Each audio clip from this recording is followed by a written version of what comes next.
Hello, my Trumpy darlings. Today we're watching Superman, the 1978 version starring the late, great Christopher Reeve, not the new one. I don't want to piss off James Gunn. He might send David Corn Sweat after me, and I don't want to fight that guy. Have you seen him? He's huge. The movie starts with some uplifting and hopeful music.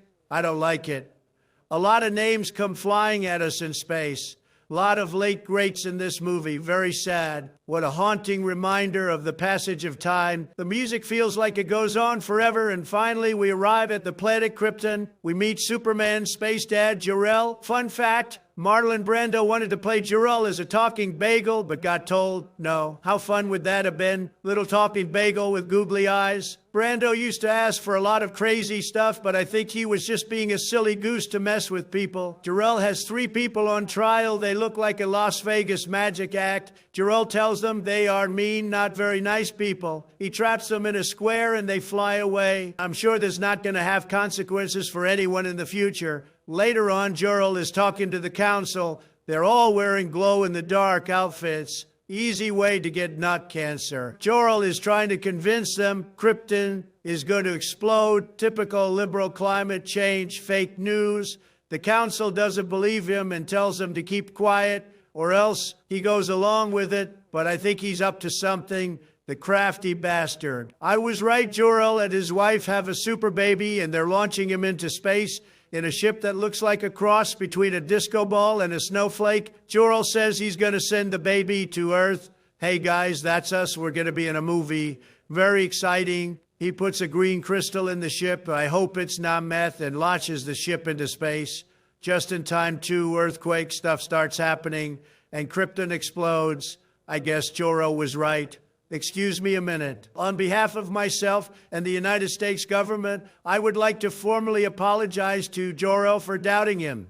I would also like to extend a heartfelt suck-it to the Kryptonian Council. Thank you for your attention to this matter. Okay, I'm back. Super Baby flies through space for a really long time and becomes super toddler. He crashes on Earth in Kansas, right next to a hard-working farm couple, Mom and Pop Ken. I've done more to farmers than any other president. Did I say to? I meant for I've done more for farmers than any other president. While Pop Kent is fixing a flat tire on his truck, it falls and Super Toddler catches it. Much stronger than average for a kid that age. Mom and Pop Kent decide to keep him, which is crazy. What if he has a tantrum? Or look at how often dads get hit in the junk drawer by their toddler kids. One super uppercut from Super Toddler and Pop Kent would be scraping his ball sack off the ceiling. Years later, we meet Super Teenager. Is one of his superpowers the ability to look 30? The Kents have named him Clark. Clark Kent, that's a name guaranteed to get your ass kicked. While everyone else is playing sports ball, he's tidying up. What a dweeb. He gets angry about being a loser and kicks a football into space. Very inconsiderate Clark.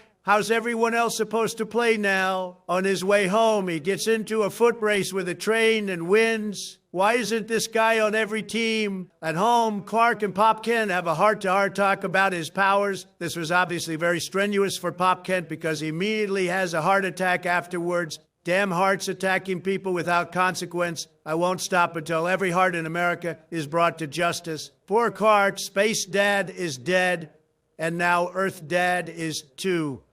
Very unlucky with dads. If he ever gets a stepdad, he'll probably drop dead at the wedding. The morning after the funeral, Clark goes into the barn and finds the green meth crystal from his spaceship. Don't do it, Clark. Just say no to drugs. Inside, Mom Kent calls him for breakfast, but she sees him outside in the field, just standing there in the middle of a field, like an insane person. She goes out to talk to him, and he says he's leaving to go north. Very selfish, Clark, to leave her on her own like that. What a bad son. He heads to the Arctic, which is pretty far north. While there, he throws away the green meth crystal. Good for you, Clark. Stay strong. The crystal sinks into the snow and grows into a giant crystal castle. Seems like a nice place for Clark to be alone. I'll call it the Castle of Aloneness. Inside, he finds more crystals. He messes with one of them, and a floating head hologram, Jor-El, appears. I use one of those when I talk to my kids. I can make scary faces with mine, like a dragon or Christy Gnome. Jor-El takes Clark on a years-long acid trip, and when it's finished, Super Teenager is now Superman. He's got a new costume with the undies on the outside. Very smart. If you poop your pants while you're out, you've got a clean pair of undies ready to go. The theme music starts again, and holy crap, he's flying. That's amazing. I don't believe it. How are they doing that? Next, we're the big city called Metropolis. Really? They have a big city and they named it Metropolis? What's next? A city on the coast called Coast City? They have that too? Jesus Christ. Clark arrives at the Daily Planet newspaper and acts like a dorky wuss. He meets his new boss, chief and fellow reporter Lois Lane. She's a terrible speller for someone who writes for a living. I can spell better in my sleep. Show me any word and I can spell it just by looking at it for 20 minutes. He also meets photographer James Olsen. I refuse to call him Jimmy. We are not friends. Chief tells Lois to show Clark the ropes, which in the 70s, a woman showing a man how to do his job is what passed for progressive. After work, out on the street, a guy with a gun tries to mug Lois and Clark. Lois gives him a kick. She's a feisty one, and the guy shoots. Clark catches the bullet and pretends to faint to seem extra wussy. Jesus, Clark, why don't you just piss yourself too while you're at it? Later on, we see Lex Luthor's buddy Otis being followed by two cops. Otis heads down to the subway, and one of the cops follows him. This cop is wearing a very spiffy hat that doesn't make him look like an asshole at all. Otis walks along the track until he gets to a secret door, which lets him in just in time. He was about to be train track tartar. Spiffy hat cop tries to get through the door, but instead of opening it, extra closes and pushes him onto the track, and he gets squished. Poor spiffy hat cop. You hate to see someone with such great fashion sense die like that. We see someone is watching on camera, and we finally meet Lex Luthor. About time, too. We're already an hour into this movie, and we're only just meeting the main bad guy. We also meet Eve Testy Masher. Is she his assistant? His girlfriend? His platonic life mate? Who knows?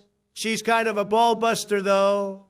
Lex is smug about himself, and Eve gives him crap for it. I think he's allowed to be smug. Guy's a genius. I wish I had 10 Lex Luthors working for me. All I got was one Elon who thinks he's Lex Luthor, but is actually just some rich dweeb. Lex talks about his evil plan, which involves real estate and 2 nuclear missiles. Maybe he's a landlord and he's trying to scare away some tenants. Wish I'd thought of that in the 80s. That night back at the Daily Planet, Clark strikes out with Lois because she's going to meet the president. Very exciting, but she'd probably be more excited if she was meeting me, I think. Clark tries to leave the building, but he's too much of a dorky doofus to handle it. On the roof, Lois gets into a helicopter. As it's taking off, it snags on some cables and crashes on the edge of the roof. What a clumsy fool that pilot is. Lois tries to get out on the roof side, and she's doing a lot of screaming. I would be too. In fact, if it was me, it would be raining on the people below. Clark sees from the ground and looks for somewhere to change into his Superman onesie. Lois falls, and you think she's done for, but Superman flies up and catches her. Incredible. If I was capable, I would jump out of my seat. I'm so excited. The helicopter falls, and he catches that too. Amazing, a lady in one hand and a helicopter in the other. Who could ask for anything more? He takes both back up to the roof, and he and Lois have a little chat. He's very confident, not like when he's dorky loser Clark. Why does he act like that anyway? You can disguise yourself without being a doormat. Superman flies away and Lois faints. She drops like a sack of potatoes with its strings cut. We see Superman flying away, and he's obviously having some fun with it. Good for you, Superman. Just because you're saving the day doesn't mean you shouldn't enjoy yourself at the same time. Anywho, that's all for part 1, because I have to go wee-wee. Thanks for watching. I hope you enjoyed this video. And if you did, then please like, share, and subscribe. And come back soon for part 2.